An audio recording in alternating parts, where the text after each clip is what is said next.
Ladies and gentlemen, can I ask you to please take your seat?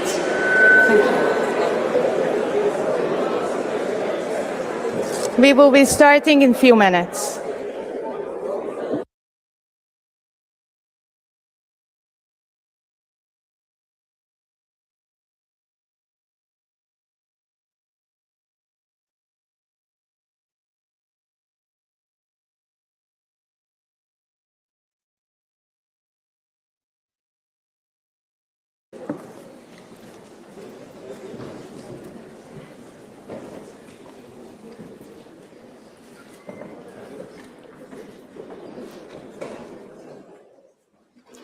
Excellencies, distinguished guests, ladies and gentlemen, a warm welcome to the launch of the 2026 edition of the State of Food Security and Nutrition in the World, known as SOFI report. My name is Yasaman Matin Roshan. I'm a senior technical officer at FAO, and I have the honor to moderate today's event. Before we begin, I would like to mention a few housekeeping notes. First of all, I would like to extend a warm welcome to everyone joining us online from around the world. I would like to mention that interpretation is available in all 6 official United Nations languages. And we also encourage you to join the conversation on social media using hashtag SOFI2026. For a quarter of a century, the SOFI report has been published by FAO and UN partners. This year's report comes at a unique and critical moment. Intensifying climate extremes, conflict, geopolitical tensions, and economic shocks are placing pressure on agri-food systems, threatening to deepen hunger and food insecurity while pushing healthy diet further beyond the reach of millions of people around the world.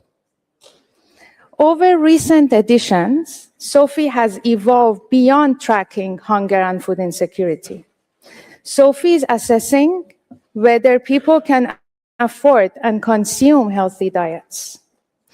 To do this, it now combines the cost and affordability of a healthy diet with minimum dietary diversity indicators for children and women, including key nutrition outcomes, stunting, wasting, anemia, and obesity. Together, these measures show whether diets are affordable, diverse, and nutritionally adequate. This year's report goes beyond measuring this cost by examining the factors driving the cost and by identifying practical, evidence-based actions across agri-food system to make healthy diets more affordable for all. As we move closer to 2030, today's discussion could not be more timely. And now to set the stage for today's discussion, I draw your attention to our SOFI 2026 curtain raiser video.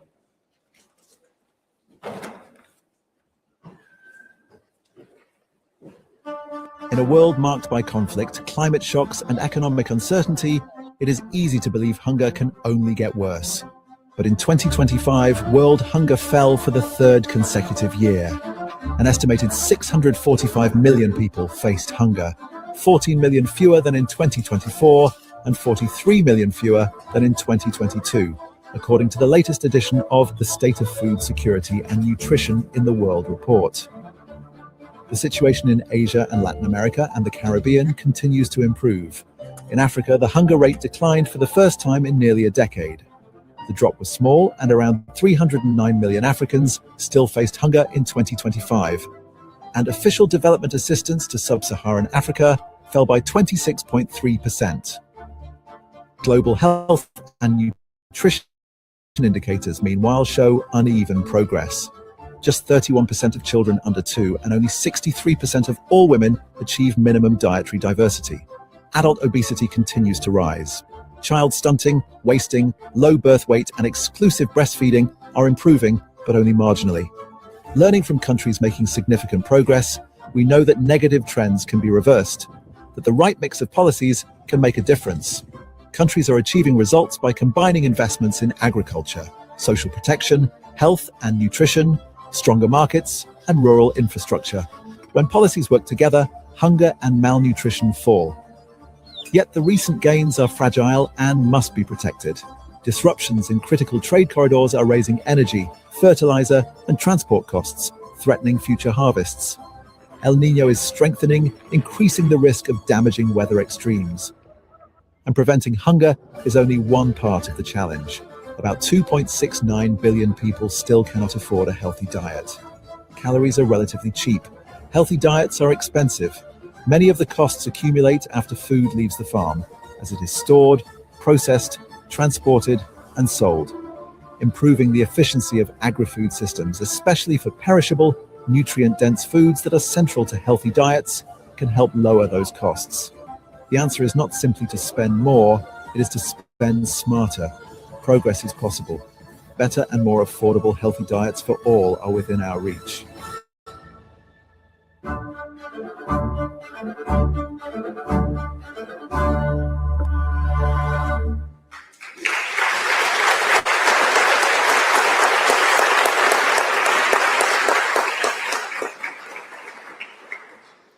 I have now the honor to invite the Director General of FAO, Mr. Chu Dong-yu, to please provide your opening remarks. Director General, the floor is yours. Thank you. Excellencies, ladies and gentlemen, dear colleagues. This year's edition of the SOFI report brings a message of progress, responsibility, and agency. For the third consecutive year, global hunger declining. Sometimes the word declining fair is positive. We need to decline. In 2025, for the first time, it's also declining in Asia, Latin America, and the Caribbean, and Africa. That's a major hotspots of food insecurity. In 2025, an estimated 645 million people face hunger, equivalent to this 7.8%. That's also very dramatic. I remember 2019, first time Maxima Torero, we come with the former DG to New York to report what the progress. That time it's still more than 9%. 1.1%, it's a big number behind. So now it's the first time in the history, 7.8% of people, lowest percentage of the world population. Nearly 40 million fewer people than in 2024, and 43 million fewer than at the 2022 peak time because of the pandemic and locust and all this conflict come together. That was 2022, the peak time, 43 million less. So sometimes, of course, we are very critical, but with all the strong political commitment, we can manage to decline, to reduce dramatically. FAO, together with other sister agencies, we just report based on the data, evidence, and also fact, which are happening on the ground. We try our best to be more professional interpretation of the progress, what you have achieved by your leaders, by your people working together. That's the role of FAO and with IFAD, WP, WHO, and others. Moderate or severe food insecurity also fell significantly. In 2025, 1 billion people experience food insecurity, nearly 86 million fewer than a year earlier. That means improve their health diet also dramatically. Most of this improvement occurred in South America and in Asia, particularly in South Asia. I said many times, people talk about Africa. Of course, Africa by number of countries is big, 54. But by population, most concentrated part of the world is South Asia. India, Pakistan, Bangladesh, and Sri Lanka, of course. That's 4 countries composed almost 1.9 or 1.8 billion. Africa totally 1.3 billion. So that's why the South Asia progress, even small proportion, small percentage, is a big absolute number. These numbers are important because they show that hunger is not inevitable. With strong economic policy, social protection, sustained investment in more efficient, more inclusive, more resilient, more sustainable agri-food system, we can ban the hunger care. We can reverse and trend which we don't want. But the progress remains slow, uneven, and fragile. Africa hunger rate declined from 20.3% in 2024 to the 20.1%. That's a 0.3% decline. It's a big number behind. This is the first break in the continent upward to trend since 2017, so almost 10 years ago. But although an important change in the direction, it is not yet a decisive reversal. So we still want to keep working on that for next 2 or 3 years. We will see. I hope the plateau, we can reach the plateau while declining. That will be turning point or turning plateau. No matter it's a Himalaya plateau or here our base plateau. There are the approximately 309 million undernourished people in Africa, but as the population continues to grow rapidly, this number could still increase. Within 1 in 5 Africans undernourished. Africa is projected to account for more than half of the world hungry by 2030. So the relatively percentage is high, I said again. Ladies and gentlemen, current projections suggest that approximately up to 520 million people could still face hunger in 2030. But this projection do not fully catch the potential effect of the very strong El Niños or the latest reduction in the development and the humanitarian financing. The downside risk is there huge. But hunger is only one dimension of the challenge. Nearly 1/3 of the humanity still cannot afford a healthy diet. We are aiming, I said many times, from 4 levels, from a basic food, staple food, to the nutrition food, to the health food, and to the function food. That's we, as a human civilization develop, improve, we need aiming higher and better of level of the nutrition and the health, life. That's why we aiming more and more on healthy diet. And it is at risk of the malnutrition and other non-communicable diseases. The cost of the health diet is the minimum daily cost of the purchasing the least expensive locally available food needed for a balanced and nutritious diet. This is different from affordability. Costs depend on the food prices, while the affordability also depends on household income and the essential non-food expense. Also, the way of the consumption pattern. I know a lot of ladies willing to pay $100 for or $1,000 for buy the cosmetic. But for me, I have affordability, but I don't want to have willing to pay that. It's also depends on the consumption pattern of a purchase power. That's maybe we need also more other education. Nutritious food remains expensive largely because the costs accumulate beyond the farmers through the storage, process, transportation, and the retail. Poor roads, inadequate cold chains, unreliable energies, and inefficient market, raising the price of the fruit, vegetables, and the animal source of food.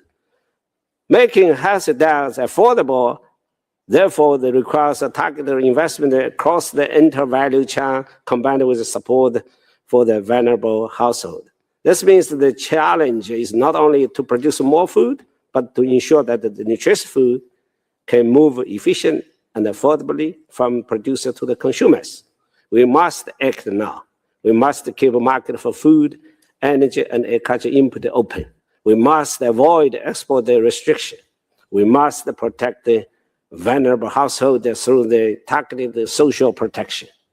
We must help farmers obtain fertilizer, seeds, water, and other agricultural input, as well as credit, financial services before planting the decision become irreversible. And we must invest in agri-food system infrastructure on irrigation, storage, cold chains, transportation, early warning, and anticipation action. Agricultural infrastructure still are not well enough attended by the politician and by the society. The people are more focused on bigger infrastructure, road, even now the AI infrastructure, billions. But you talk about the agricultural infrastructure, which is essential, a lot of people, they don't willing to pay the $1 billion. But for AI, for digital, for the road, highways, you name it. I always say that and the IFAD, you should advocate for us, for the agro infrastructure, not only road, not only cold chain. A lot of agro-food infrastructure you didn't see, but it's essential. Dear colleagues, let me conclude by recognizing 3 important achievements, what we found during past years. First, I congratulate South Asia, led by India, for the significant progress achieved in the reduced hunger. It's a phenomenon. That's why this year I gave the personally FODG recognized agricultural medal to Honorable Prime Minister Modi. He was here in the plenary house. If you come, you remember, he was highest recognized by the staff of RBA, not only FAO, and other friends. The number of undernourished people in South Asia fell by more than 16 million in 2025. Maybe it's bigger than this, but by the methodology we established, we want to keep continue the data based on since 70 years ago we established. Maybe we need to improve a little bit the methodology, but FAO, we are 194 members, so big or small. So the methodology change if they fit more with big state and ignore the small state. If we feed the small state and the big state is one province is bigger than. So I think the most methodology from FAO is more relevant to the middle small size of the members. That's my personal observation as a scientist. 25 years ago when I was vice president of the Chinese Academy of Agricultural Sciences. Because sometimes I found the data also not so relevant to China at that time. But China, we always keep a little bit low profile because the poverty reduction, we always keep the 2 years later. Let the FAO data looks bigger.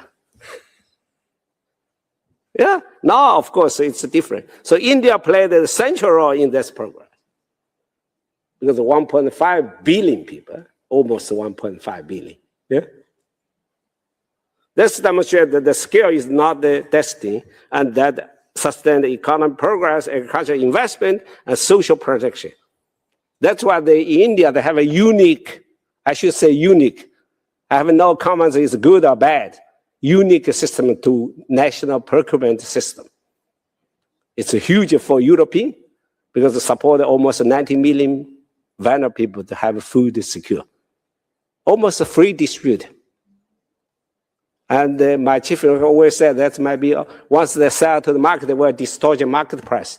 I said, 99% of the possibility they are not going to sell on the market because it's a political decision. I knew the India that deliver those number of the population, 90 million people, free of food. That's the unique national procurement system. If we didn't understand the scale, you said, oh, it's 90 million, so huge. Yeah, it's bigger than most of the European countries. So I just used the opportunity to give some the clarification.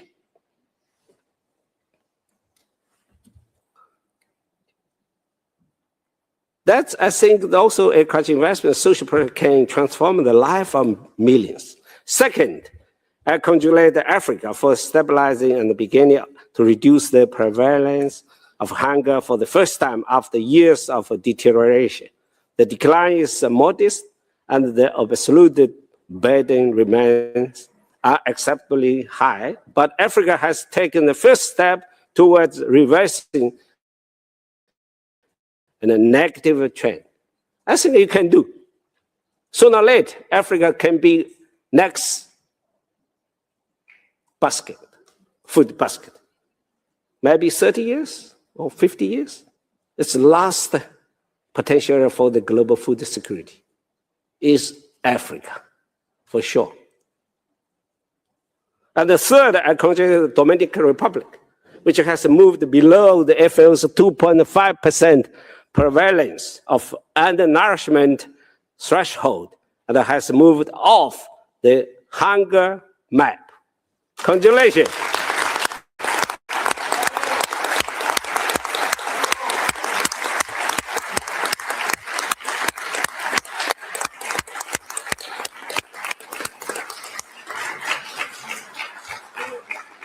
That's my humble knowledge on the Dominican Republic. They are not small, they are not big. But the one experience you can learn from them, no matter you're big or small, strong political commitment from the president, from the minister, from the farmers, from the NGOs, from the society to fight against hunger together. And with reliable policy. I didn't say enabling policy, reliable. Any country that have their own situation. If we establish a policy, please, agriculture policy should be reliable and longer. And even the former minister, 6 years since I came, he always come and discussion, learning from others. Agriculture minister, if we change every season, they're sowing the seeds, they didn't see their results. Or even you plant the trees, it takes too long. I don't want you to hold the minister for 20 years, but at least one season or 2 seasons. Yeah. But for agriculture minister, ideally 4 years or 6 years. Yeah, any political system. That's my professional assessment. If shorter than 2 years, it's very difficult to master the complex of agricultural system and the rural affairs.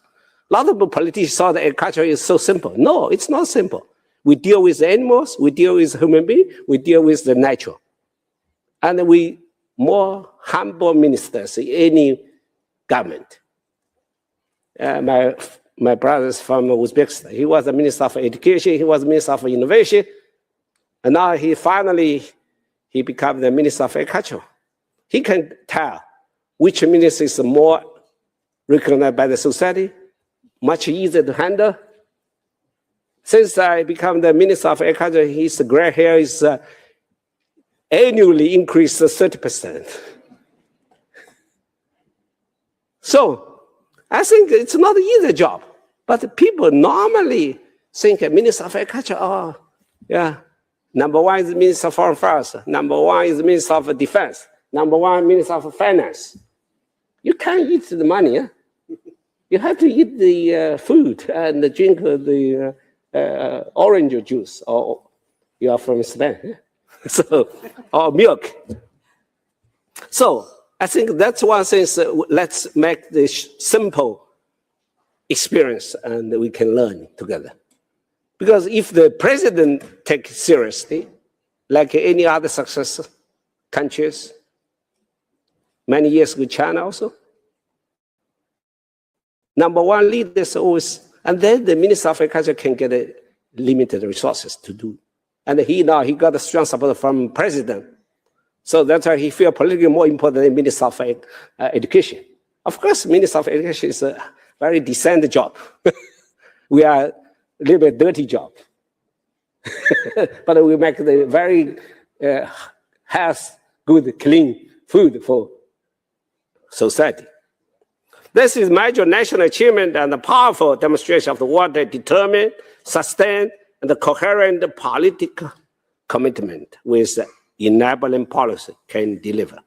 South Asia, Africa, Dominican Republic remind us of the central message of this report. Progress is possible unless you are really deliverable. A lot of people, they are not deliverable, just talking. They draft a very beautiful sentence of policy. I always want the deliverable. People, deliverable, small flow of bread, they will remember you.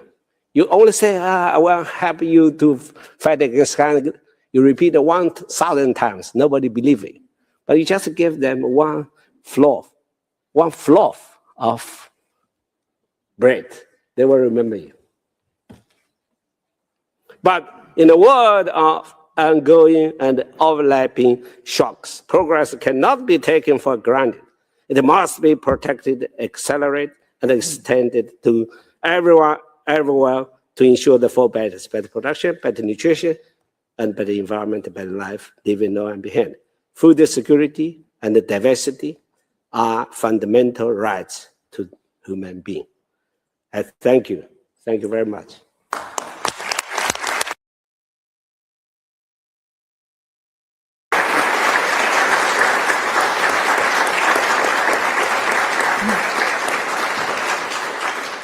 Thank you, Director General, for bringing a message of hope, progress, and urgency. I'm delighted now to invite the President of IFAD, Mr. Alvaro Lario. Sir, you have the floor. Thank you. Honorable Ministers, Excellencies, dear friends, partners, it's always a very special moment to come together with the leaders of the rest of the organizations for this moment every year for the launch of the State of Food Security and Nutrition. We've done it in Rome a couple of times all over the world, and I think this at least provides a message to the world about the importance that we attach to, obviously, to food security, to hunger, and to nutrition. As it has been mentioned, SOFI 2026 tells us that progress is possible. Hunger has declined for a third consecutive year, and we are moving slowly, but in the right direction. It also provides us with a clear warning: progress remains fragile, and for far too many people, the central question is no longer whether food exists, but whether they can afford the food that they need for a healthy life. And my intervention will very much focus on what should be the global integrated, coordinated response on that and what we are currently doing. The report tells us that the cost of a healthy diet continues to rise, and the nearly 2.7 billion people may still be unable to afford a healthy diet. For IFAD, this speaks directly to our mandate. Food security and nutrition depend on resilient production, functioning value chains and local markets, from access to inputs, storage, infrastructure, irrigation, processing facilities, transport, and markets. And it also depends on small-scale producers earning a decent income. and it also depends on nutritious food reaching people at prices that they can afford. Affordability is not creating in a vacuum. Climate shocks, conflicts, inflation, disruptions to energy, transport, and trade affect all value chains. They affect what farmers can produce, what it costs to move food, how much is lost before reaching markets, and what consumers ultimately pay. And recent crises have shown that any shock can also raise the food of prices, fertilizer costs, and transport costs far away from the origin of the shock. So if affordability is the challenge, resilient value chains must be a central part of the answer. For example, in the current impact of the conflict of the Middle East, we have to continue working together with countries to reduce dependency on imported inputs by investing in local solutions, biofertilizers, agroecology, decentralized seed systems, and stronger links to domestic markets, so that rural communities can be better prepared for future shocks, because this we know will happen. In short, affordability depends on investing across the full value chain, from the first mile of production to the markets and services that connect rural people to opportunities. And evidence shows that this approach works. Recent impact assessments show that IFAD integrated projects increase income, production, and market access by at least 34% among rural investment participants, and where value chains investments include the strong private sector engagement, income gains reach 64%, 4 times higher than without such an investment. Finally, also RBA's contribution to school feeding serves as another compelling example. As an example, throughout IFAD's portfolio, in our 60 investments, we're working upstream to strengthen value chains, farmers' organizations, and procurement systems so that small-scale producers can supply school meals program reliably. Done well, school meals also create a triple win: better nutrition for children, stable markets for farmers, and stronger local economies. Excellencies, dear colleagues, SOFI 2026 gives us the evidence. It is now our task to turn that evidence into sound policy and bankable investments. And let's do that through partnership. Together we can build the value chains, market systems, and rural economies that make healthy food affordable for all. That's the hopeful message I take from this report. We know what needs to be done, so let us now work together on the evidence at hand. Thank you all for your attention.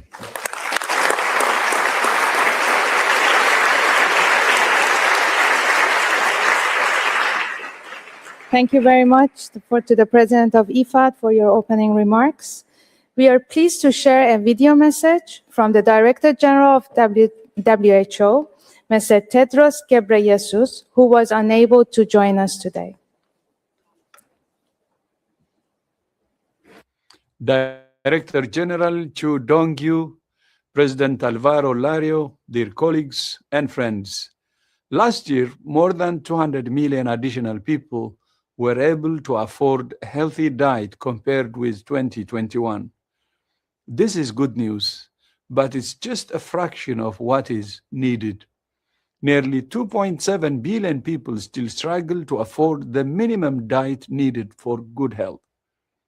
And the burden is not shared equally. In Africa, a healthy diet is out of reach for 2/3 of people. In some of the world's most vulnerable settings, the consequences are devastating. Conflict, displacement, and climate change are driving unprecedented levels of acute malnutrition, particularly among children. WHO is supporting countries to respond to these urgent needs. But we must also act upstream. We know what works: promoting breastfeeding, taxing unhealthy and subsidizing healthy food and drinks, protecting children from harmful marketing of unhealthy industrialized foods, clear front of pack labeling to help people make healthier choices, reformulating products to reduce salt, sugar, and trans fats, and strengthening primary health care to prevent, detect, and manage all forms of malnutrition. Together, these interventions can help to make healthy diets more available, affordable, and accessible. Healthy diets should not be a luxury. They are the foundation of health, and they should be within everyone's reach. I thank you.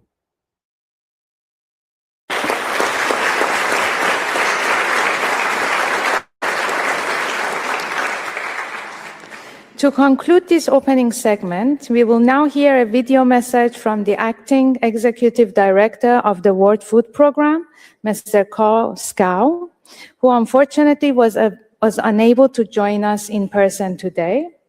We are, however, pleased to have with us on the podium WFP's Assistant Executive Director, Ms. Rania Dagash Kamara. Thank you for being here. The State of Food Security and Nutrition in the World report is a joint effort between FAO, IFAD, UNICEF, WHO, and WFP, built on shared data and a shared goal, ending hunger.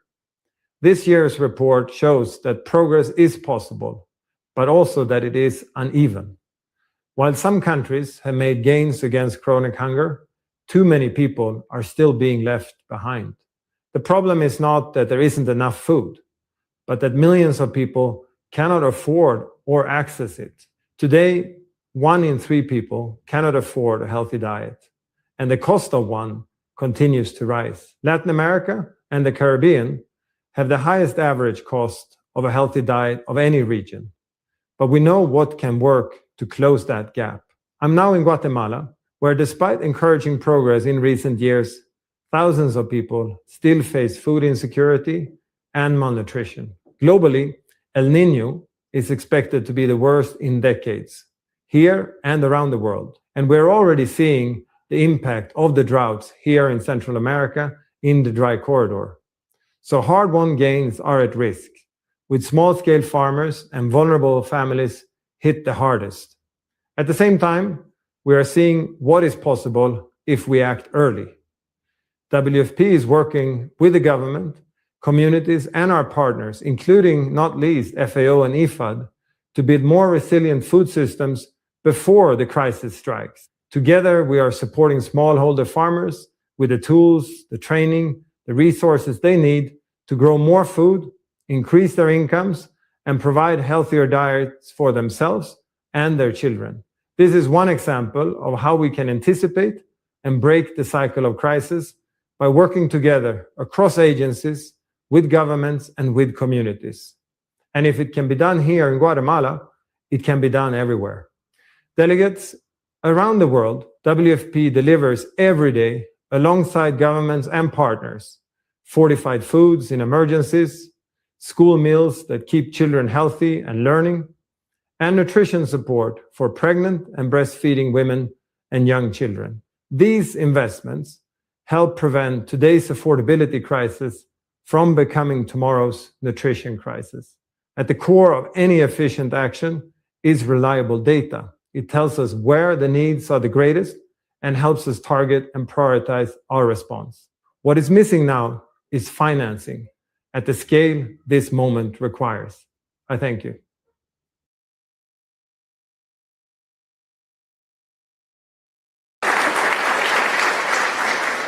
And thank you to WFP for also emphasizing the importance of anticipatory action and rapid response to prevent crisis.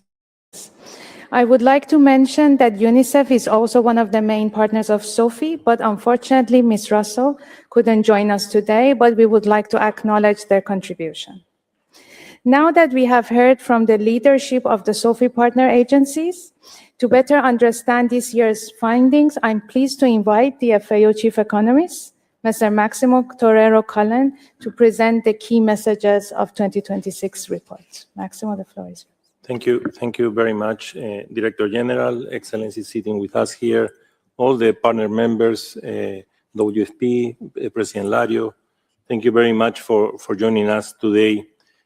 We bring back the SOFI to Rome. It went to Brazil, where Brazil moved out of the hunger map. Then it went to Ethiopia, and now it's back to Rome, where India has made huge progress, Africa is stabilizing, and Dominican Republic is out of the hunger map. It's a great pleasure for me to present the 2026 edition of the State and Food Security and Nutrition in the World, which is a huge effort of 5 agencies working together, enormous amount of technical teams led by David Laborde and Jose Rosero, and also of all technical teams working in the writing chapters. I cannot mention all of them, but it's important to understand that they are the ones that are working very hard, and it's a huge UN collaboration of 5 agencies working together, which normally is not referred to. Achieving zero hunger requires not only that populations have access to sufficient dietary energy, but that they have economic access to safe, diverse, and nutritious foods. Yet, as we will see, healthy diets remain unaffordable for an unacceptable portion of humanity. This year's report explores this pressing challenge, examining the structural drivers behind the persistently high cost of a healthy diet and the systemic barriers proven to access it. What is important is what we see in this slide. That's one of the most important messages we bring this year. First, let us begin with the fragile retreat of global hunger. The latest data from 2025 confirms a sustained gradual improvement for the 3rd consecutive years. And we need to put this in context. We have the COVID-19,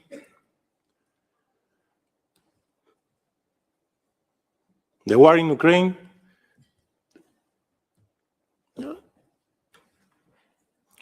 and all the different conflicts we are seeing.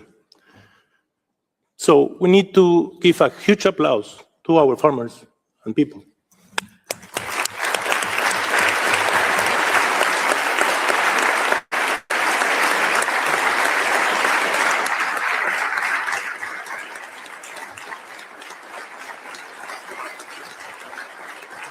An estimated 7.9% of the global population face hunger in 2025, which translates to roughly 645 million people. Between, and we normally bring this uncertainty, 608 and 696 million people in the world. While this represents a decrease of 14 million compared to 2024, 43 million people compared to our peak in 2022, we must acknowledge a sobering reality. We're still far above the levels recorded in 2015, when Sustainable Development Goals were launched, with about 50 million more people facing hunger today.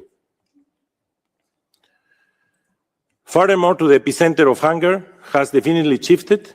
In 2025, Africa hosted the largest number of undernourished people. 309 million individuals affected, passing for the first time Asia. Today, 1 in 5 people in Africa faces hunger daily. So although the prevalence rate has reduced in 0.3, as was mentioned by the Director General, because of population growth, because of conflicts, we are seeing that the African numbers still are increasing. So this is partially due to the population growth, which is 2.3%, compared to a lower population growth of Asia of 0.6% per year, but also a number of structural and conjunctural shocks impacting the continent. But the new estimates for Africa point to a halt in the prolonged upward trend in hunger. While we are making progress, the trajectory remains insufficient to achieve our 2030 targets.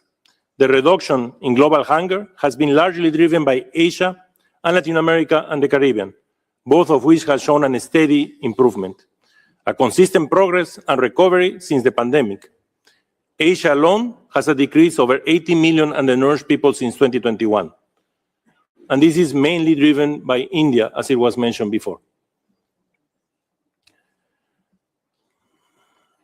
Digging deeper into the year-to-year changes, we see a highly uneven geographical landscape. Most importantly, the prolonged upward trends in hunger that has plagued Africa since 2017 has finally come to a halt in 2025. However, as I mentioned before, in terms of absolute numbers, we need to start to decrease those absolute numbers too, and to find a solution to that. The only sub-region in the world where hunger is clearly on the rise is Western Asia, and this needs to change. Looking beyond chronic hunger, the SDG indicator 2.1.2 reveals in 2025 an estimated 2.1 billion people, or 25.8% of the global population, experience moderate or severe food insecurity. We are seeing a continuous downward trend since 2020, meaning 135 million few people are food insecure today than 5 years ago. That is equivalent to nearly 86 million fewer people experiencing food insecurity in 2025 compared to 2024. A steady progress has been seen in Asia and Latin America and the Caribbean since 2020. And there was an improvement in Africa in 2025 for the first time since 2030. Agenda for Sustainable Development Goal was launched in 2015. However, more than half of the population of Africa, 56.6%, was moderately or severe food insecure in 2025, compared to 20.3% in Asia, 22.9% in Latin America and the Caribbean, and 8.7% in America and Europe. Yet the burden of this insecurity is deeply unequal. Globally, food insecurity remains consistently higher in rural areas compared to urban areas, as you can see in the figure in the right-hand side. And women continue to disproportionately affect compared to men. While the greater gap has narrowed, because especially the woman and male gap increased substantially during COVID-19, now it has narrowed slightly from 2024 to 2025, the persistence of these inequalities demands targeted, gender transformative, and rural-focused policies to ensure no one is left behind. We need a structural change so that these gaps are finally structurally reduced for the future. Even if people have enough calories, the question is if they can afford a diet that actually is needed, a healthy diet. Today, in 2025, for 2.7 billion people, the answer is no. Compared to 2021, the percentage of global population unable to afford a healthy diet has decreased in almost all regions, reflecting a broader economic recovery and rising incomes. But there is a glaring exception, Africa. In Africa, the unaffordability of a healthy diet actually increased, leaving a staggering 66.6% of the continent population entirely priced out of the healthy diet. This widening inequality underscores that our agri-food systems are systematically failing to make nutritious foods economically accessible where they are needed first. And the lack of affordability translates directly into global dietary crises for most of the vulnerable, women and children. Monitoring healthy diets has been a critical gap in tracking progress towards the achievement of the SDG 2. The inclusion of the minimum dietary diversity, the MDD indicator, in the SDGs indicator frameworks in 2025 makes an important step in filling this gap. Dietary diversity remains critically inadequate. Less than 1/3 of young children and only about 62% of women globally consume a minimum dietary diversity diet. Only 30.8% of children aged 6 to 23 months worldwide consume a minimum dietary diet, diverse diet. Major data gaps continue to limit a full understanding of dietary diversity of children and women in different parts of the world, and that's where we need to keep working to improve. The stark truth is that the world is off track, as you can see in this figure, to achieve all 7 of the 2030 global maternal, infant, young child nutrition targets.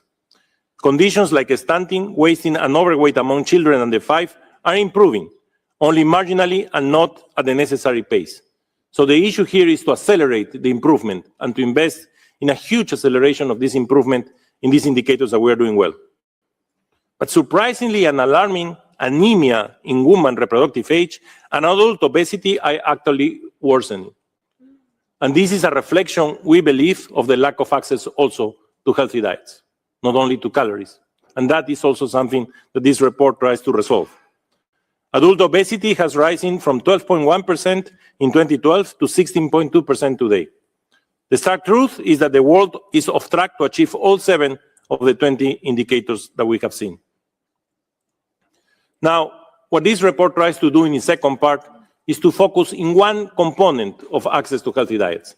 As you know, the 2.7 billion is about affordability, which links income, of course. But that is also related to the cost of the healthy diet. How costly is this healthy diet that we want people to have access to reduce undernourishment and also reduce overnutrition? And the third component is behavioral change. It's how we can change the way we consume. Because I can have the resources to buy a healthy diet, but I decided not to do it. And that's a behavioral change. So what this report tries to do is to look at how we can work to reduce the cost of a healthy diet. Because unhealthy dietary patterns impose an striking hidden cost on our global economy. We did this in the SOFI, where we look at the hidden cost. And we found that $8.1 trillion of the 11 to 12 trillion of hidden costs are because of health issues. This is related to non-communicable diseases. This is related to the issue of lack of access to a healthy diet. So this publication tries to go into that element of the cost of the healthy diet.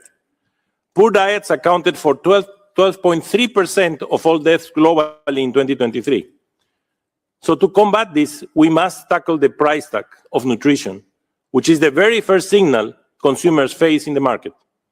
The current inflationary context is not helping at all, that we discuss also in the SOFI 2025, and where we are challenged not right now because of what is happening in the world. And that is where we need to change and work together to improve that. So what are the findings in terms of the cost of the healthy diet? As you can see here, driven by food inflation, the global average cost of a healthy diet reached 4.28 purchase power parity dollars per capita per day.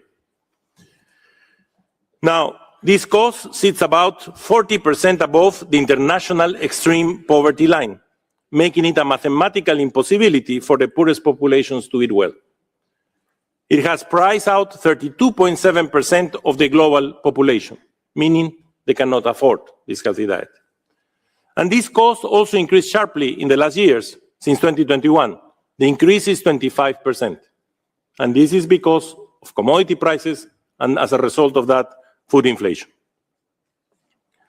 But before we go into the details of the cost and the solutions to the problem of the cost, it's essentially to define the precise scope of this year's report and set a clear expectations about what it covers.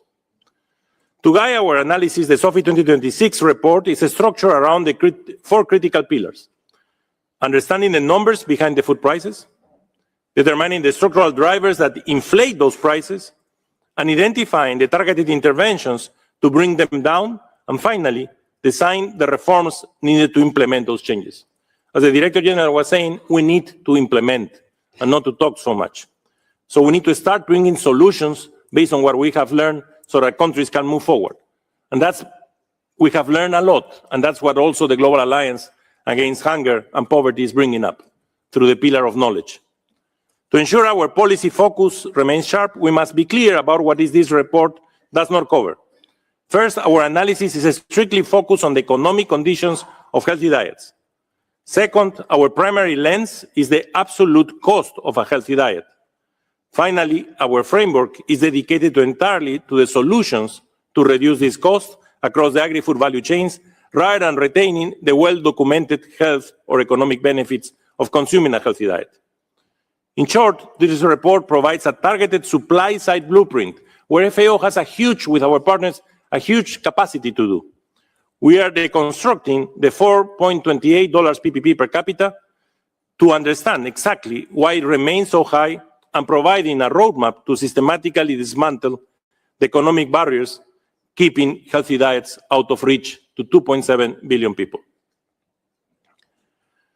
It is vital to understand what this $4.28 figure actually measures.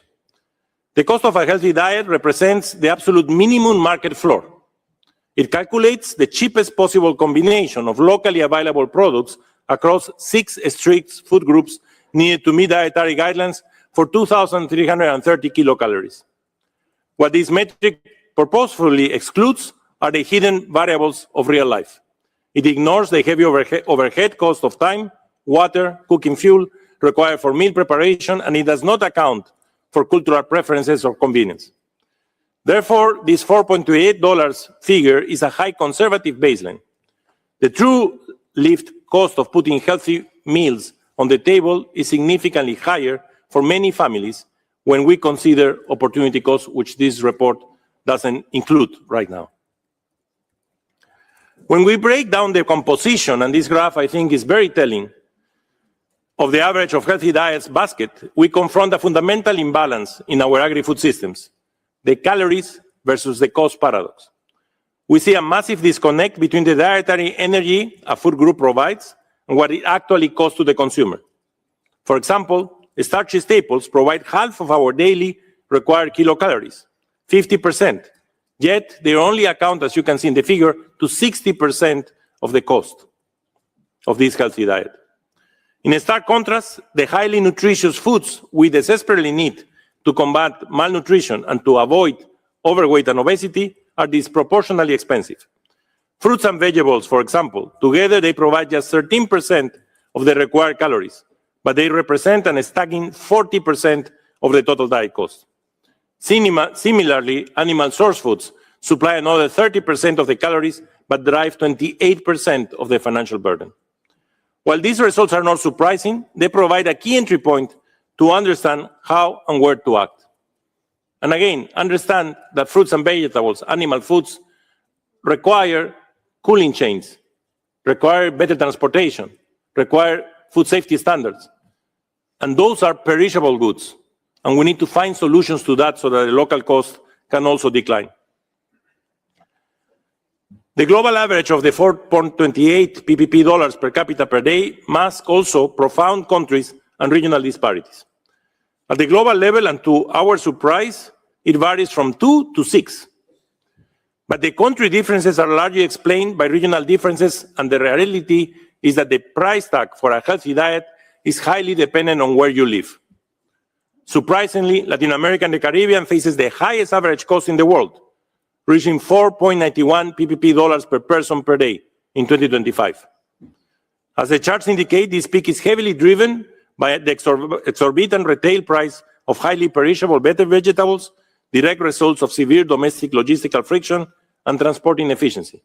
Amazing for a continent that is a bigger supplier of cereals and high-value commodities to the world. But this raises us the question. We also need to look at our local markets. And yes, smallholders, farmers, family farmers are supplying the food for our local markets, but we need to work with them so that we increase the supply, especially for fruits and vegetables.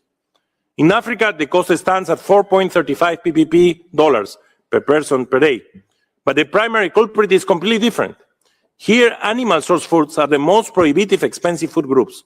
This reflects deep structural challenges across the continent, including severe deficit in cold chains, high feed costs, and low baseline livestock productivity. And we also need to look at fishery and aquaculture, how we can accelerate that. Because this is the continent where more proteins are needed and enzymes, things that not only fish and aquaculture, but also terrestrial animals bring. Meanwhile, Asia, where the diet costs $4.33 PPP, fresh fruits and vegetables heavily inflate the daily basket due to massive post-harvest losses. Conversely, North America, Europe, and Oceania enjoy the lowest average cost, 3.64 PPP dollars, as decades of capital-intensive policy support have made their staples and animal source foods structurally cheap. The gradient between economic development and lower price is still statistically significant, but the relation is not simple. An increase in GDP by 10% translates into a reduction of healthy diets in 0.39%. Here is where growth doesn't resolve the problem. It has to be inclusive, and we have to make the transformation to make it inclusive. So more efficient economies make healthy diets cheaper, but economic growth alone is not enough. How to fix this? And that's the goal of this report. The report identifies solutions along two complementary axes: expanding supply sustainably, reducing unit costs across the value chain, and to do this, governments must bundle hardware and software interventions. Hardware refers to capital expenditures, investments in physical infrastructure, like cold storage, rural roads and irrigation, as well as improved seeds. Software refers to regulatory reforms, repurposing agricultural subsidies, facilitating trade and enforcing competition policy. The critical lessons from our analysis is that we cannot run optimized software on broken hardware. Subsidy reforms, repurposing of subsidy, will fail to lower retail prices if severe infrastructure bottlenecks still exist. And we have learned a lot about it. Market incentives fail if physical capacity to store and move food does not exist. Both require simultaneous action. And now we have the capacity with our modeling tools and our data to assess those problems and to look at the whole value chains. We are talking a lot about corridors in Africa. But we need to overlay the corridors with productive potential, trying to see how we connect that infrastructure of roads, of irrigation, to agricultural potential. We cannot keep doing corridors around natural resources only of mining or energy. We have to bring that to the potential of agriculture. That's what will make this possible, and that's what will create the change. Moving to our next crucial finding, we must ask, where should we direct our investments to drive the largest price of reductions? As this slide demonstrates, the right sectoral targeting of interventions matters enormously. So an impact of a 10% increase in efficiency at the global level on the hardware interventions, for example, in starchy foods, will reduce the cost in zero, more or less. In animal source foods, in 2.3%, but in fruits and vegetables, in 9%, close to 1-to-1. So we know where to do this prioritization. We know where targeted interventions should happen so that we can reduce and have the target that we want to achieve. And we can look at this across regions. The right targeting of these hardware interventions matters, and there is no universal blueprint. And here the intensity of the colors say what is the importance, and you need to look at it by the columns, because we are comparing across regions, not the horizontal one. For that, we need more analysis, and in the report you will see. But as you can see, there is diversity of what are the intensity of interventions across regions. In Latin America and the Caribbean, logistics, local logistics, domestic logistics are essential. Also, midstream distribution of markets and access to markets locally. But in other parts of the world, in Africa, for example, post-harvest handling will be central, and also ensuring the cold chains so that we can move forward.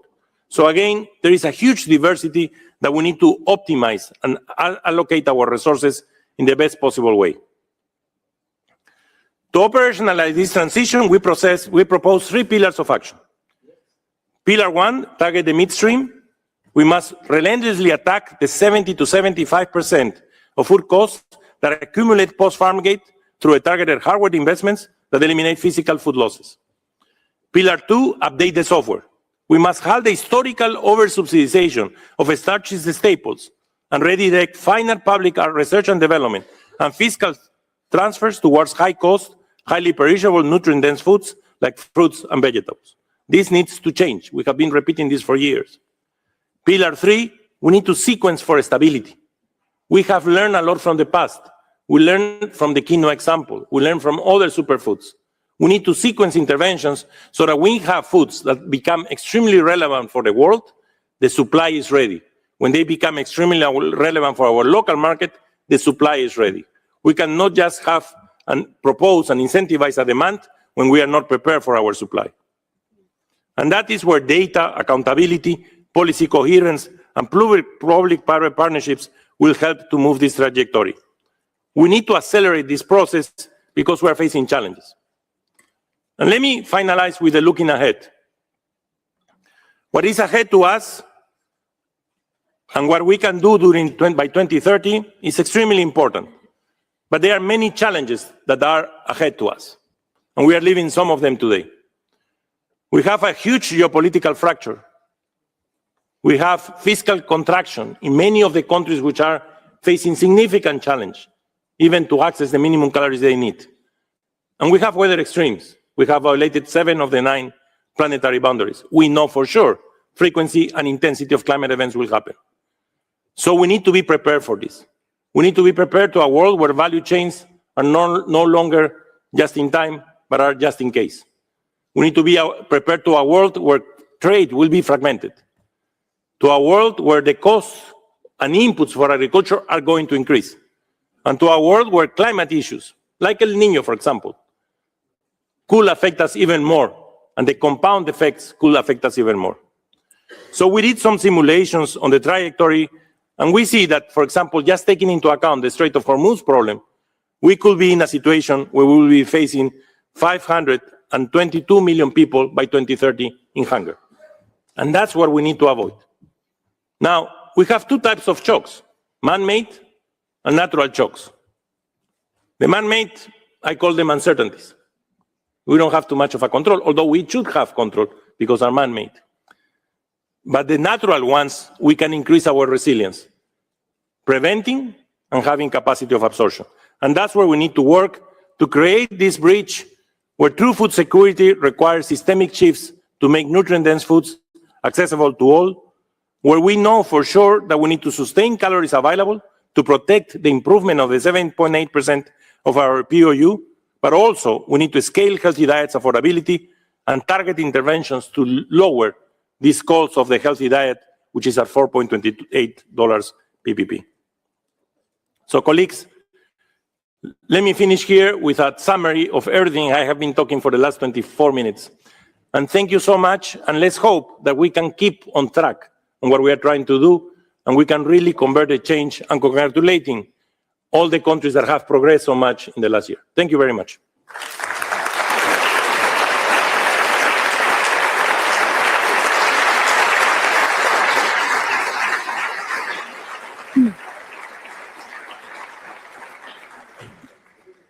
Thank you, Maximo. Thank you for your insightful presentation. For those joined us on Zoom, I would like to invite you to use the Q&A feature and submit your question to our technical teams. We now move to the ministerial segment of today's program. The finding of this year's SOFI report remind us that making healthy diets more affordable requires coordinated action across agri-food system and strong national leadership. We are therefore privileged to hear from distinguished panelists who will share their country experience and priorities. Excellencies, my question to the panel is, the 2026 SOFI report highlights the importance of making healthy diets more affordable and identifies the key factors influencing their costs. Could you please share the main measures your country has taken to improve access to affordable healthy diets and where you see the greatest opportunities for further progress? To ensure we have the opportunity to hear from all distinguished speakers, may I kindly invite you to please keep your intervention to 5 minutes. So our first speaker is His Excellency Jose Ignacio Paliza, Minister of the Presidency of the Dominican Republic, who is joining us online. Excellency, can you hear us? Sí, buenos días. Thank you. You have the Buenos floor. días. Buenas tardes. Yes, I can hear you. Good afternoon to everyone. Distinguished Director General, well, I have to confess that I'm really, really moved today. And I know that you're planning to visit in October this year. And I hope that we can celebrate our victory achieved today and work further on it. Now, one child who's hungry, one Dominican person who's hungry is one too many. So we have to really ensure that we can afford the basic necessities for all. So I would like to thank FAO for its ongoing support, for the strategies it provides, and also for its expertise and recommendations, which has helped us systematically make headway since 2020 to achieve our aims of zero hunger. Without you, it wouldn't have been possible. All of these initiatives are necessary and human and guarantee food for our people. It's crucial to combat hunger. It's an act of deep humanism. I would also like to apologize for joining you only online. But we had last-minute commitments, which meant that I was not able to travel to join you in Rome. Friends, the Dominican Republic has achieved headway in reducing hunger. We've supported public policies aimed at guaranteeing food and security and nutrition for our population. In line with this year's SOFI report, basically, we have got to below 2.5% in our aim, and we have pushed on increasing foodstuffs, enhancing supply, furthering social protection, interinstitutional protection, led by the National Board on Food Security and Nutrition, which it is my honor to chair. We have a law on food sovereignty and nutrition, which establishes a means of governance, which focuses on 5 main pillars: availability, access to food and nutrition, climate change, and the risks of governance. There is a clear will from our president to change under nutrition, turn it around, and establish permanent areas for coordination and decision-making between the various different players within the food system, the aim being to really bring home this national effort and achieve zero hunger. We have a forum that promotes joint solutions and also encourages inclusion, including with FAO. So we have policies intended to strengthen the agricultural sector, and that's led to sustained growth in our production on many fronts. In 2026, agricultural production was up by 5.6% compared with the preceding year. That outcome responds to ongoing policies which aim at increasing agricultural funding at 0% rates from the Agricultural Bank. And we are also bringing in mechanization to production. And we have issued many land property certificates as well, which strengthens the legal security of small-scale producers and particularly expands access to funding. We are introducing further technical developments in irrigation. We are supporting women, young people, and micro companies established under law. And we are working on fuels and fertilizers, trying to mitigate the impact of the geopolitical crises at world level, which are driving prices upwards. Now, real income has increased between 2019 and 2025. It was an increase of 15.2%. That increase was possible thanks to an increase in labor productivity. We have seen increases also in the minimum wage. The minimum wage in the free zone areas increased by 25% in this year alone, whereas that was 30% in the tourism sector. We've reduced hunger between 2020 by 21%, from 21% in 2020 to 17% last year. One of the main pillars to reduce vulnerability for lower income households has been to strengthen our social protection network. As such, first and foremost, we strengthened the school feeding program. Now we have 2.1 million pupils who receive a meal at school every day, involving local producers who supply the program. We have also duplicated the number of beneficiaries within the food program, which supports 1.7 million households right now, strengthening the capacity of the most vulnerable to buy the food products in the basket.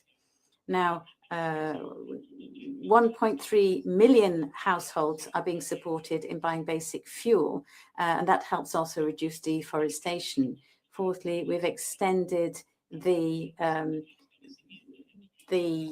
cheap restaurants and canteens across the face of the country. That has meant that we've been able to increase the cover of subsidized feeding, which is free, providing support on a daily basis through meals which are provided.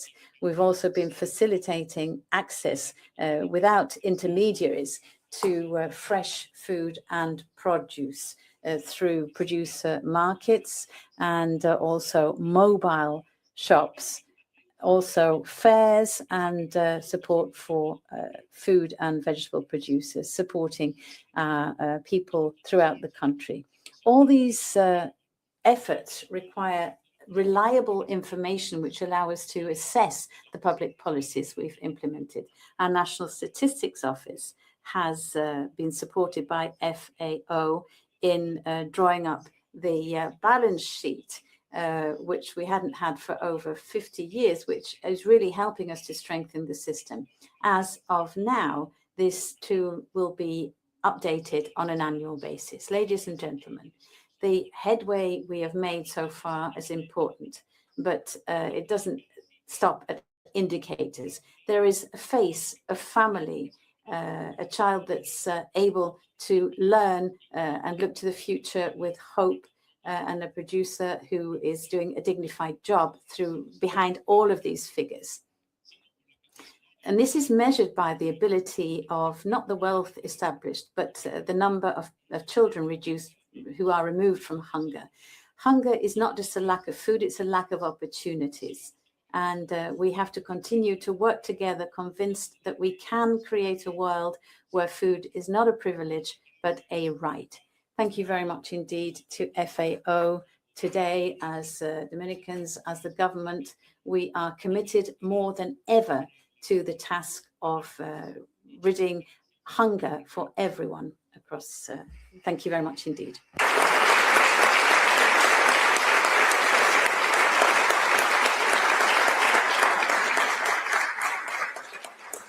Muchas gracias por su discurso. Thank you very much for that intervention. And to His Excellency Ibrahim Abdurrahmanov, Minister for Agriculture of the Republic of Uzbekistan. Excellency, the floor is yours. Thank you very much, Excellencies, dear Director General, President of IFAD, Mr. Alvario, and all colleagues. I'm very excited to participate in SOFI meeting today. Thank you for invitation.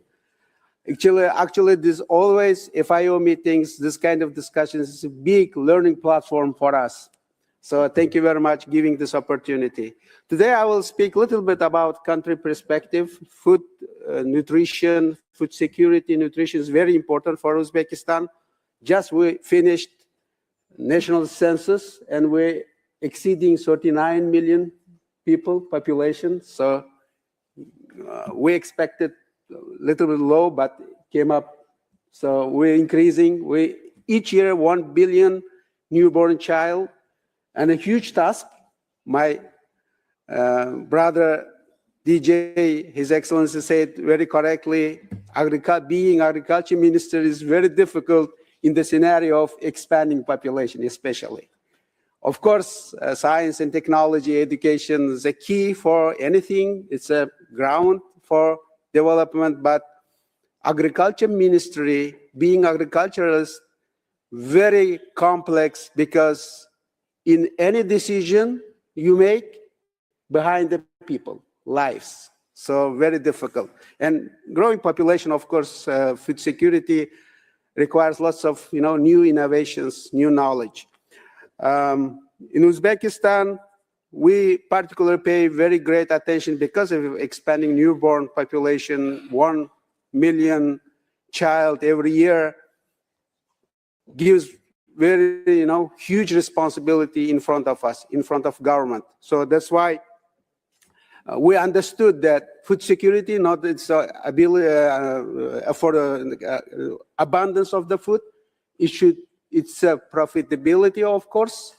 Food security counts for profit, also safe food, we all discussed today. Also sharing the food, new mechanisms. In Uzbekistan, because of our president leadership, our president building new society for Uzbekistan and Central Asia is a new society based on human dignity, I always say. And food security also connected with human dignity.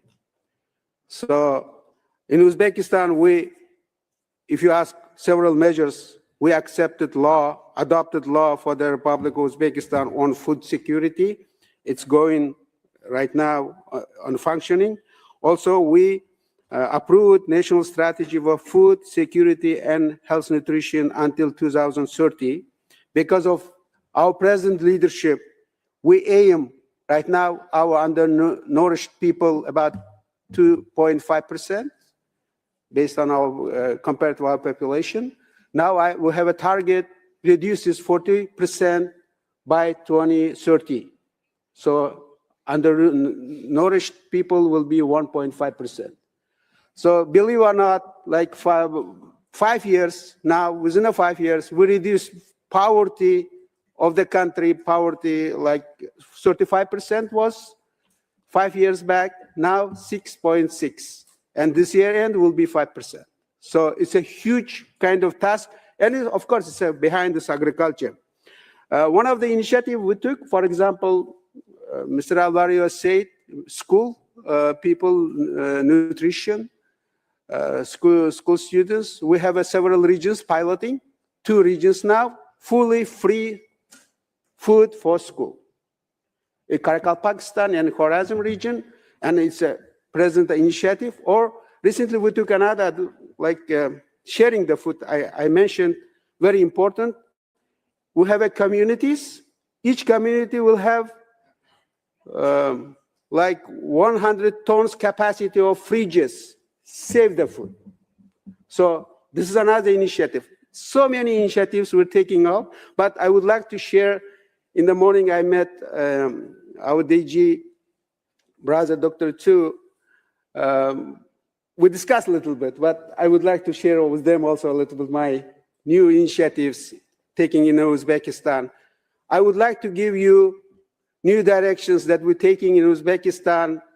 It's a past era in agriculture and from 2 era in agriculture, 2 sectors. One is, of course, Uzbekistan agriculture. Many other countries' agriculture also kind of founded based on market orientation. So we have a market-driven agriculture programs for 2030, but it's not enough.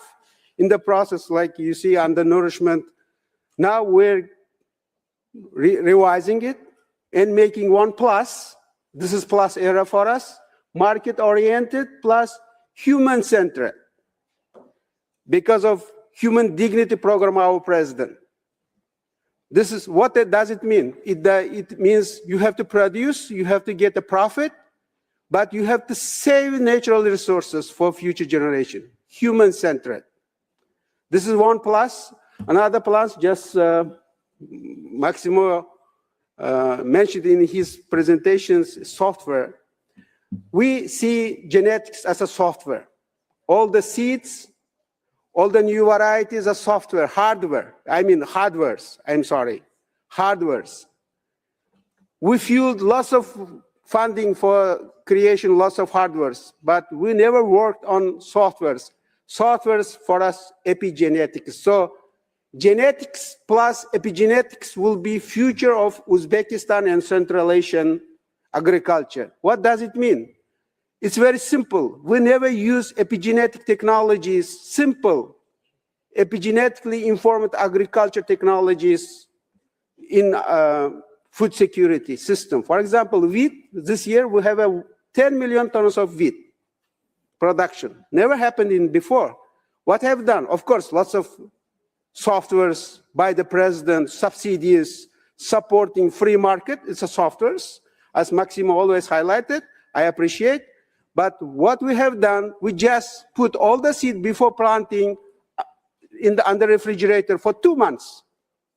This is seed dormancy breaking technology that itself gives same fertilizer, same land, same use of the inputs. You will get at least 1 ton additional yield. Nothing changed. Very simple, 0 cost. This is another plus, genetics plus epigenetics era for Uzbekistan. Another thing, nutrition. Nutrition is very good. You have to have good nutrition, safe, healthy nutrition. You have to eat every day, but you have to eat very cleverly. This is another nutrition plus epi-nutrition. We geneticists. Myself, I am a geneticist, that's why I love it. Epi-nutrition. We have to give a concept for epi-nutrition. When to eat, how to eat, we have to regulate it. Otherwise, no food security for anybody. So this is plus technologies.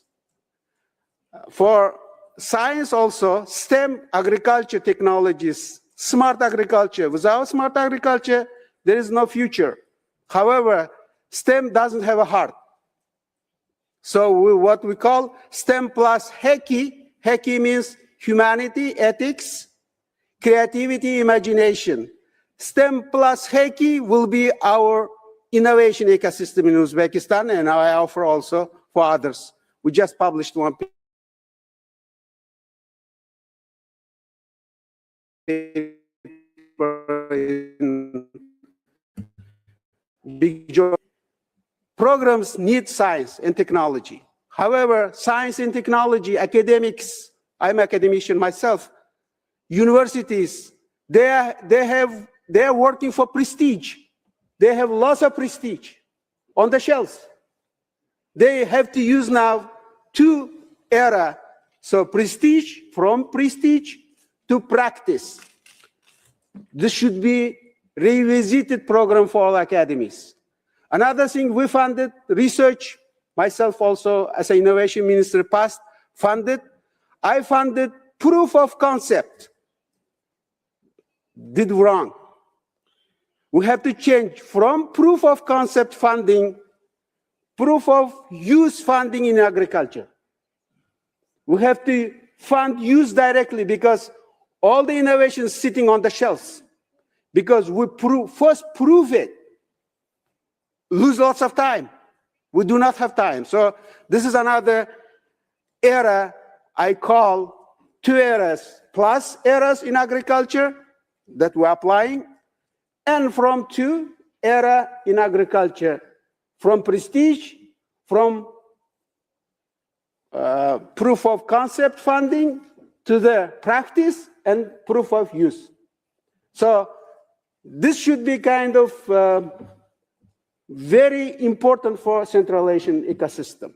May not be directly adopted for other ecosystems or agriculture, but we in Central Asia, because of help FIO technical support, because of IFAD funds, rural areas we fund, we came to know that we're making lots of errors before. Now we have to revising it very wisely.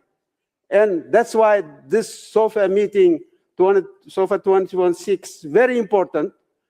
And era in agriculture should be new era. We have to go from hardware, as Maximo said, to the software funding. Using softwares more to use our currently available hardwares. Thank you very much.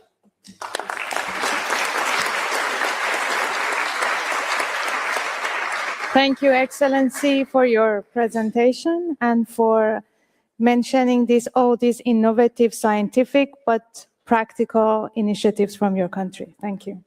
I'm delighted now to invite His Excellency Sheikhu Omar Ba, Minister for Agriculture, Food Sovereignty and Livestock of the Republic of Senegal. Excellency, you have the floor. Thank you. Thank you very much. Je vais parler en français, si vous permettez. I will be speaking French. FAO Director General, ladies and gentlemen, fellow ministers, the 2026 report crucially raises the central question about what is a point of production if healthy food is not affordable to the people who produce it. In Senegal, we're striving to solve exactly that contradiction. And I'm going to run now through the measures we are planning and those areas in which we are focusing our efforts. Now, through the vision of the President of our Republic for 2050, we in Senegal have established working along 4 lines. Firstly, we want to bring pressure to bear on the cost of production and reduce dependency on imports, which is recommended by the report as well. Our national food sovereignty strategy established an ambitious aim of bringing down imports of rice and wheat, because we spend large amounts every year on importing foodstuff, and therefore it's both economically and nutritionally important to reduce that figure.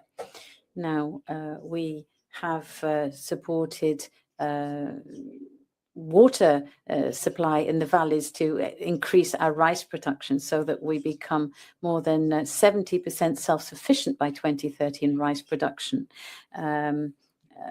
Market gardening will help diversify as well the costs of access to the essential micronutrients. A second line is reducing post-harvest losses, which silently drive up the cost of food.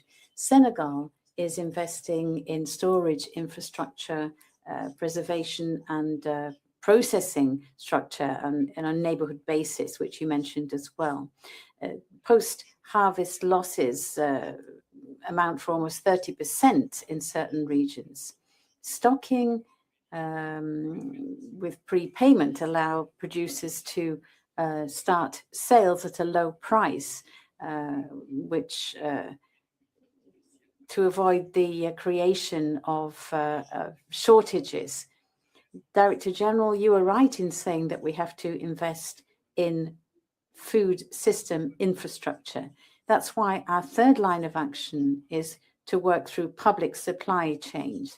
Our school canteens are locally supplied, and that provides a double lever because it creates predictable demand for local producers and provides food for millions of people, particularly in those age ranges where malnutrition leaves irreversible effects. Also, we're working on the side of public procurement for those school canteens. And then we are also working on nutrition sensitive and targeting monetary transfers towards vulnerable households, and also providing subsidies for basic foodstuffs, which allows to support purchasing power in those areas seriously affected by food insecurity, affecting millions of people. These provisions depend on nutritional behavior, involvement in antenatal consultations as well, and nutrition-sensitive diets. Where have we seen the most opportunities and the greatest progress? We have to be honest, despite this headway, indicators show that we are still not on the right track. 18% of stunting, 10% of emaciation, and we have also anemia in children below 5. And that means we have to work harder. There are 3 opportunities which I can see. This is also what was presented by Mr. Torero. Firstly, we have to really lever local agriculture. We cultivate local cereals, millet, sorghum with high nutritious value, which often have more micronutrients than the rice that we import, and they are produced at a lower cost. Nonetheless, they're still on the marginalized in urban consumption habits. So we have to change that through nutritional education, through reformulating locally processed products, and working through institutional markets. Also, locally produced goods are often cheaper than imported ones, but there is still a lack of access for markets. We have to establish producer-consumer platforms to reduce the gaps. The Director General was right in saying that we have to invest in infrastructure and the social security side as well. We have to enhance seeds as well. But how do we do that? Because those people who are supposed to produce the seed capital from our institutes are leaving. There is an equation right now that we need to bring thought to so that we can retarget our public policies, and we're working on that now. My last line of action is to enhance regional coordination in West Africa, because what we're doing doesn't stop at national borders. The cost of healthy food in Senegal, because that's what you asked me to talk about, is largely determined by the fluidity in trade in the region, Mauritania, Mali, Guinea, for example. And we have to reduce non-tariff barriers, harmonize health standards, and invest in transport corridors. These are levers which we can't use on our own, but our president has understood that. And I think there are opportunities which allow us to quickly invest in this. And finally, we have to invest in evidence. You talked about statistics. We have to further document the progress we are making so that we can correct before it's too late. So to conclude, the 2026 report reminds us that the cost of healthy food is the result of political choices. We are determined in Senegal to make the right decisions to support our producers, our consumers, and generations growing up now. We're counting on FAO and the solidarity of this roundtable to accelerate the transformation. We will be talking to the Dominican Republic to hear how they have managed to lift their country out of poverty. Thank you.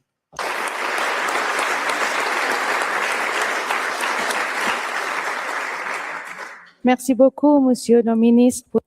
Thank you very much indeed, Mr. Minister, for your words. Professor Peter Msofe, Deputy Permanent Secretary in the Ministry of Agriculture of the United Republic of Tanzania. Professor Msofe, you have the floor. Thank you. Thank you very much, Moderator.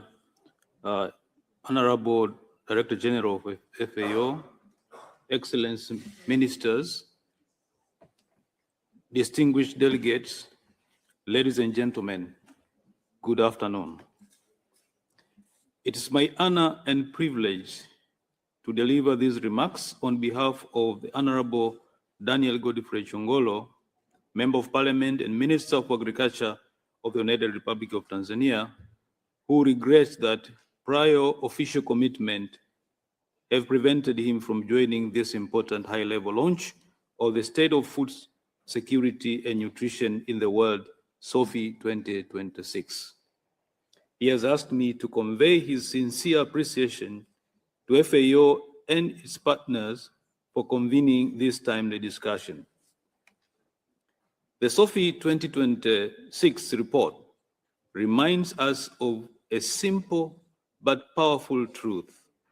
Food security is not achieved when food is available, but when everyone can afford a healthy diet every day.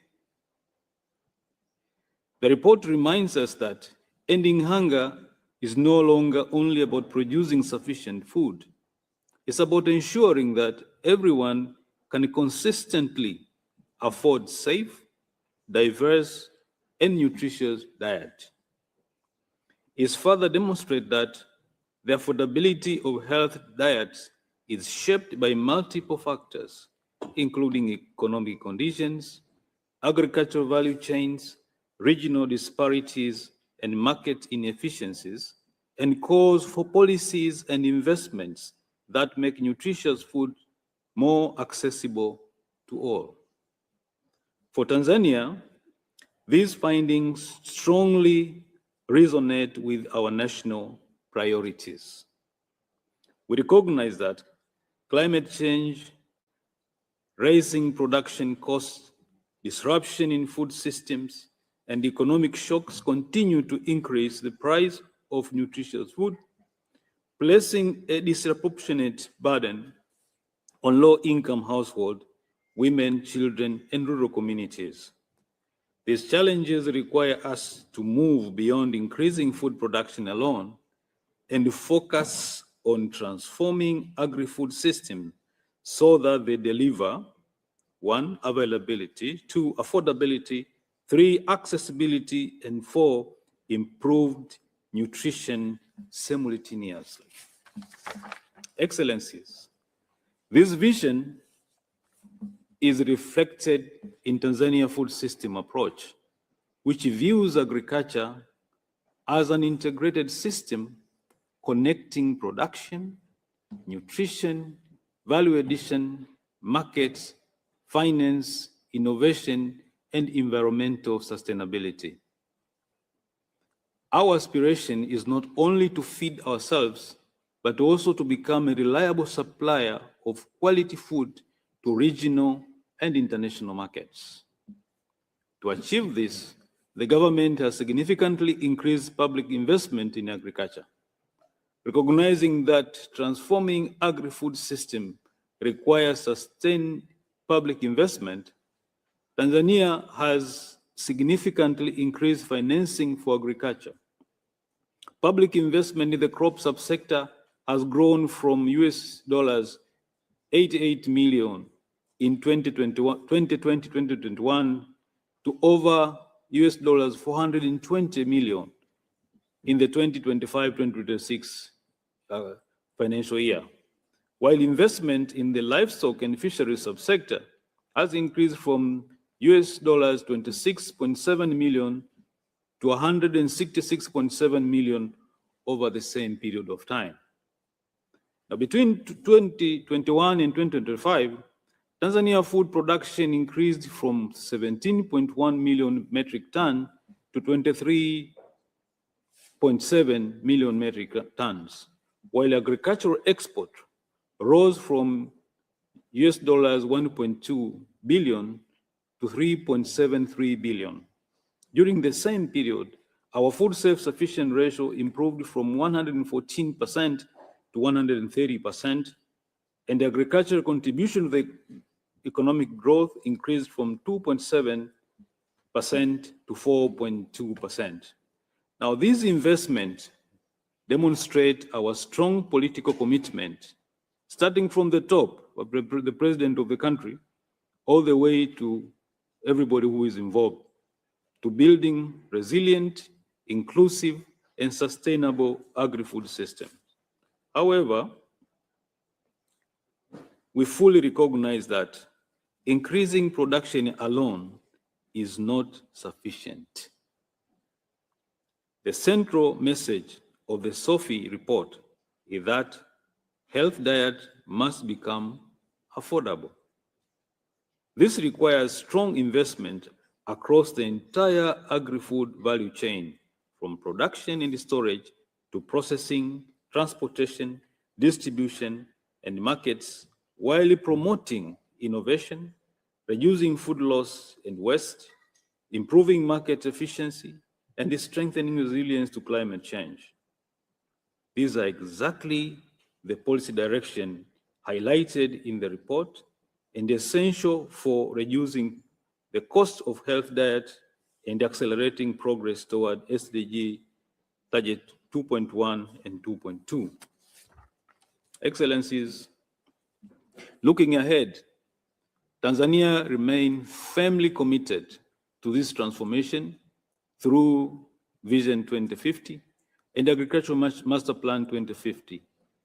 Achieving this will require stronger collaboration among governments, international organizations, research institutions, development partners, financial institutions, and the private sector. No single institution can overcome the challenges of unaffordable health diets alone. In conclusion, Tanzania welcomes the 2026 SOFI report and its evidence-based recommendations.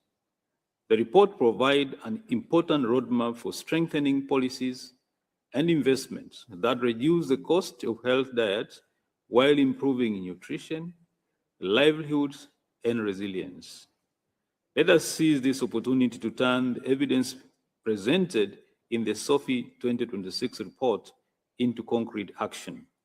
Together, we can build the agri-food system that makes healthy diets affordable for all, strengthen resilience, and ensure that no one is left behind on our journey toward zero hunger. I thank you very much for your kind attention.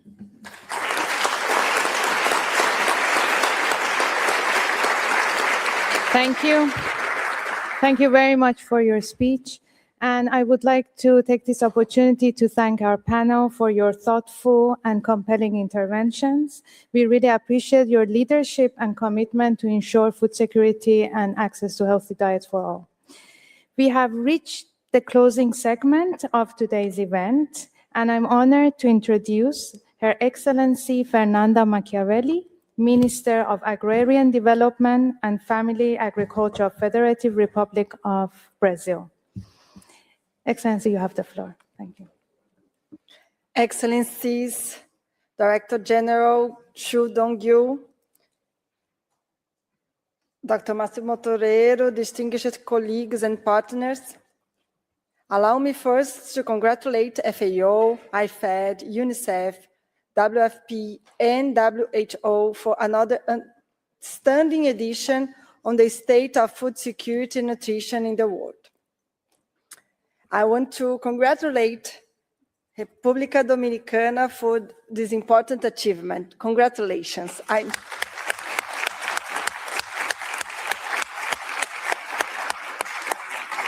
Exiting the hunger map is a truly remarkable accomplishment.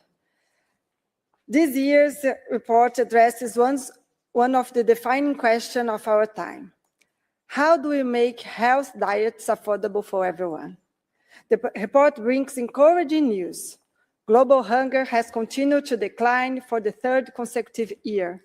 Latin America and Caribbean has made remarkable progress, and Brazil is proud to have once again left the FAO hunger map. These achievements remind us that hunger is not inevitable. When governments prioritize the fight against hunger, poverty, and inequality, progress is possible. Yet, the report also reminds us that our work is far from complete. Nearly 1/3 of humanity still cannot afford a health diet. The cost of health food remains one of the greatest obstacles to realizing the human right to adequate food. Excellencies, perhaps the most important contribution of this year's SOFI is that it moves us beyond describing the problem. It helps us understand why health diets remain expensive, and more importantly, what governments can do about it. Brazil fully supports one of the report's key messages. Making health diets more affordable requires transforming our agri-food systems in a sustainable way. No single policy can achieve this objective on its own. We need a comprehensive package of public policies that addresses how we produce, finance, innovate, distribute, and consume food. Listening to Massimo Torero's presentation, I was reminded of Brazil's own experience. When President Lula returned to office in 2023, hunger had returned to our country. At the same time, obesity and chronic diseases had increased. Worse still, food inflation had outpaced the overall inflation for 7 consecutive years. Our new strategy to fight hunger, therefore, had to focus not only on increasing people's incomes, but also on expanding the supply of and access to healthy food. It also required encouraging people to replace ultra-processed foods with fresh, diverse, and healthy foods. And that's exactly what we did. Since 2023, Brazil has rebuilt an integrated public policy agenda, the Brazil Without Hunger Plan, combining 3 dimensions: increasing household incomes, strengthening food security policies, and mobilizing society to tackle hunger and promote health diets. This integrated approach recognizes that access to health food depends not only on the availability of food, but also on people's ability to afford it, and on incentives faced by producers and on the way food systems are organized. With regard to food production and supply, areas under the responsibility of the ministry I lead, I would like to highlight some key lessons from Brazil's experience. First, we must change incentives at the farm level. Public policies have a critical role in shaping what is produced, how it is produced, and who produces it. Rural finance, technical assistance, innovation, and market access can encourage more sustainable and diversified production systems. Brazil has been strengthening support for family farming by directing public policies toward the production of health food, agroecological systems, and socio-biodiversity products. It's important to say that you have a rural credit that is targeted to family farmers, and that we reduce the rate taxes in order to promote the production of food, agroecological food, and to promote rural women economic autonomy. This approach recognizes that family farmers, including rural women, are not only food producers. They are essential actors in building healthier, more resilient, and more sustainable agri-food systems. Second, we must reduce the cost of producing healthy foods. The world is undergoing a profound agricultural transformation. We are progressively moving from production systems predominantly dependent on chemical inputs towards systems increasingly based on biological process, knowledge, and innovation. This transition must be accelerated. When governments combine research, technical assistance, and affordable finance, agroecological systems can become economically attractive and resilient. Brazil is supporting this transition through investments in bioinputs, including new legislation that regulate the sector and enable family farming cooperatives to collectively produce bioinputs for their members. We are also investing in research and innovation to reduce dependence on external inputs as chemical fertilizers.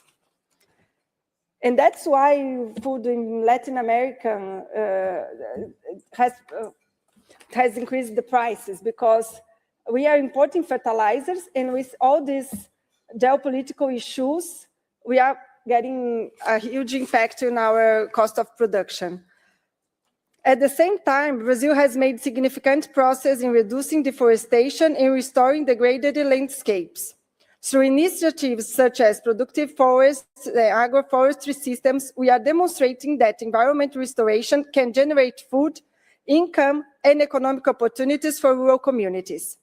These systems combine short-term food production with long-term crops and trees, restoring ecosystems while creating diversified sources of income. Third, we must create a reliable demand for healthy food. Transforming production is only part of the solution. Farmers need markets that value diversity and sustainability. Brazil's experience shows that public procurement can simultaneously strengthen family farming and improve access to healthy food. Our school feeding program provides a stable market for family farmers while ensuring healthy meals for millions of students across the country. Similarly, our food acquisition policies connect family farmers with food banks, community kitchens, and social assistance network. Unlike commodity systems, family farmers produce an extraordinary diversity of foods. More than 400 types of fruits, vegetables, legumes, grains, and social biodiversity products are brought for our program of food acquisition. Public procurement creates the stable demand needed for this diversity to strengthening rural incomes while improving the availability of healthy diets. Fourth, we must ensure that healthy food reaches every neighborhood. Healthy food often becomes expensive not because farmers receive high prices, but because costs accumulate between production and consumption. Long supply chains, multiple intermediaries, and fragmented distribution system can make fresh and nutritious food less accessible. Reducing these barriers require policies that improve logistics, shorten supply chains, and connect producers and consumers more efficiently. This is another reminder that reducing the cost of healthy diets requires look at the entire food system, not only agricultural production. Fifth, we must strengthen resilience against food price volatility. Food price instability remains one of the greatest threats to health diets, particularly for vulnerable populations. Strategic reserves, investments in storage, and well-designed policy food stocks can protect both producers and consumers. These instruments are not only emergency responses. They are also mechanisms to stabilize markets and maintain access to essential foods. And then, in particular, in the context of climate change, building strategic food reserves becomes even more important. I would also like to highlight two other key policies: guaranteeing minimal prices for agricultural products and providing rural insurance, enabling farmers to better cope with the growing risks associated with agricultural production. And I should also say that our greatest remaining challenge, Torero, is in fact improving